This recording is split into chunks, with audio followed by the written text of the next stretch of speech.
বিয়ের রাত। মাস্টারদা এসেছেন বিয়ে করতে। বিয়ের মন্ত্র পড়া হবে এবার। হঠাৎ পাশ থেকে একজন মাস্টারদার হাতে গুঁজে দিল একটা চিরকুট। সেই চিরকুটটা পড়ে চিন্তিত ও গম্ভীর হয়ে গেলেন মাস্টারদা। গুরুত্বপূর্ণ নির্দেশ এসেছে কলকাতার দলের উচ্চ মহল থেকে। পরে ফুলশয্যার রাতে নির্জন কক্ষে সহধর্মিণী পুষ্পকে বললেন, তোমার কাছে আমার অপরাধের সীমা নেই। তুমি আমার অগ্নি সাক্ষী করা স্ত্রী। জীবনের শেষ দিন পর্যন্ত তুমিই আমার স্ত্রী থাকবে। কিন্তু দলের গুরুত্বপূর্ণ কাজে আমার ডাক এসেছে। আজই তোমার কাছ থেকে বিদায় নিতে হবে।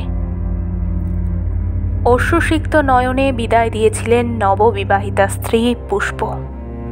শুধু বলেছিলেন, মাঝে মাঝে তোমার চিঠি পাবো তো? কথা রেখেছিলেন মাস্টারদা।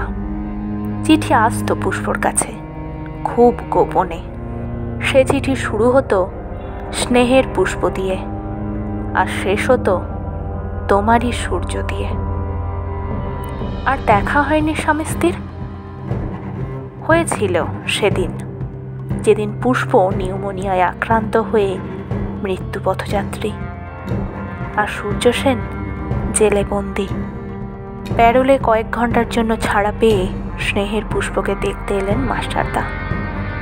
কিন্তু তার আগেই জীবনদীপ নিভে গেছে পুষ্পর।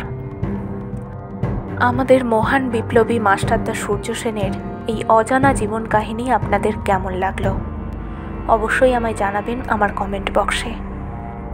আর ভালো লাগলে ভিডিওটি অবশ্যই লাইক করে দেবেন। চ্যানেলটি সাবস্ক্রাইব করে আমার পাশে থাকার অনুরোধ রইল। ভালো থাকবেন, সুস্থ থাকবেন। নমস্কার, ধন্যবাদ।